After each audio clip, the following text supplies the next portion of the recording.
Hello, this is Caesar, Heart to Heart Selling, and today I'd like to talk about leadership a little bit. You see, for me, leadership was, in my mind, associated with being manager at a corporation, all those meetings about leadership and team building and stuff like that.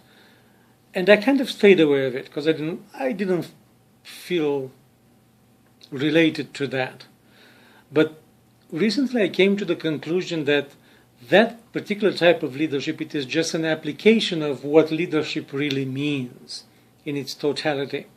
And in those conversations that I had recently, as I said, I also had the surprise to find out that many people believe and sustain that your job, simply put, your job as a leader is to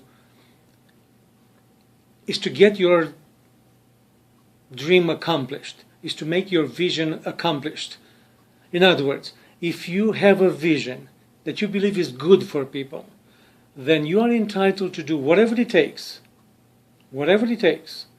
in order to have that vision accomplished, regardless of the fact that some of the people, they might feel pissed off, as it was said, by the methods that you employed. And personally, I don't believe that leadership is about that. Personally, I believe that leadership is about inspiring people to adhere to your vision. And if they adhere to your vision, if they like and they align with the vision that you have, then they will volunteer to help you. They don't need to be forced or tricked or manipulated or whatever into doing that. You see, the main distinction here, it is inspiring versus imposing that idea that you have on people. Manipulating through pressure, through forcing, through whatever it takes. Let me put it this way. As a leader, you have a vision, an idea.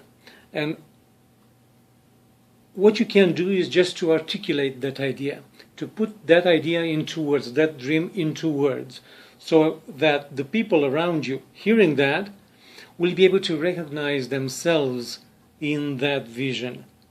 And if they recognize themselves in that vision, if they believe what you believe, then they will decide to volunteer and become your followers per se. But they won't do that for you. They will do that for them, because they want that vision to become real in their reality. Also, they all know that they need each other in order to make that idea, that vision real. Because on their own, they are too weak. They cannot make it on their own. So they need each other. And because they need each other, they need to protect each other. They need to make each one in the group feel safe and secure. In other words, the key word which would describe the relationship among the members of that group, it is trust. It is trust. Because when you trust each other, then you're going to do things one for each other. You'll feel safe and secure.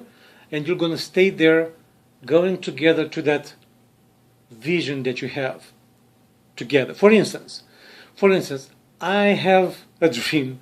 I have a vision. I believe that selling is about offering an exchange of value. I believe that selling is about creating value for all parties involved, rather than, one party taking value from the other one through trickery or deceiving or whatever it takes. I also believe that value lays always in the eyes of the receiver. In other words, I might believe that something is valuable, important, relevant, an idea or my product, but you might find it worthless, useless, and I will need to respect that. I have no business trying to impose that idea onto you just because I believe it's valuable. You see, I want to live into a world where people are friends with each other. They feel trust for each other. They feel connected. They feel respect for each other. They want to serve each other because they know that only through serving the value in the community will be able to grow. But you see, all I can do, this is my vision. But all I can do is just to try to put this vision into words the best I can. And then the people hearing this, who will be able to recognize themselves and believing in what I believe and wanting the same thing for themselves, they will decide to join me. It will be a volunteer act that they will do. They will decide to join into this movement, you see. And then my job would be to make sure that all of us feel safe and secure in this group. Because the moment when some of us feels threatened by any means, that feeling of threat will be more real for that particular person than the thin idea of having that vision realized.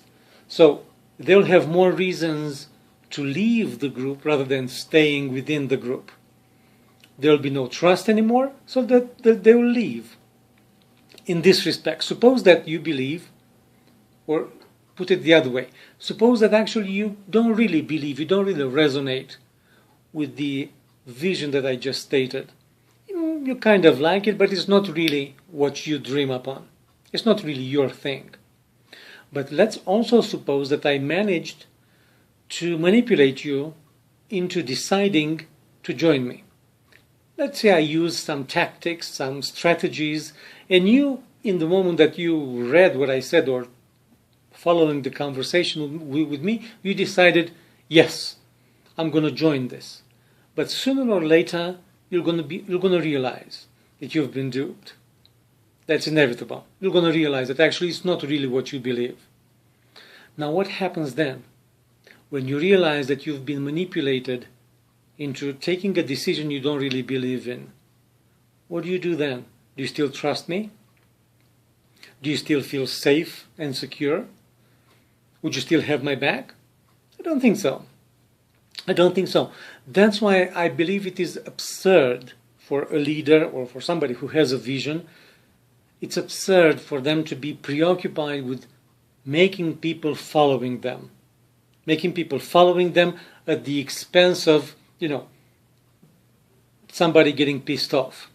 Just because, I believe that my idea is great and is good for the humanity, and it's okay to force some people to do what I want them to do because the idea is good.